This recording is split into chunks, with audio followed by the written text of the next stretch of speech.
台北228纪念馆当日举办马新顺诞的画展，画家江一兴用画作甲装置艺术展现228事件当中的悲伤甲遗憾。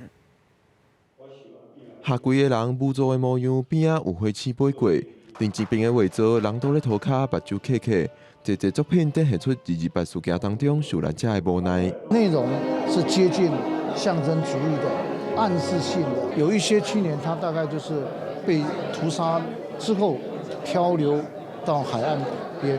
那我把那样的一个具象把它留下来，然后表现当时的那个无奈、悲哀。远方有月亮的一点点，剩下一点点的希望。也有这个画地拖内底的装置艺术，江义兴讲，这个作品是为家属整理受难者的房间，发现遗书的故事去发想的。大概是从1985年的时间，那个时候大概是台湾的那个社会运动刚开始，民主运动刚开始的时候，那一段时间呢，我们台湾有很多的青年，国民党迁台，那他在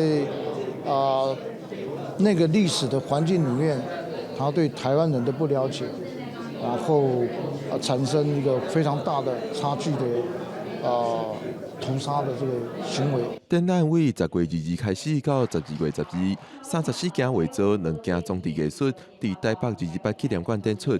江义兴讲，希望来看展览的民众会使为作品内底得到救赎，嘛要将历史记录条。记者郭文条随台北报道。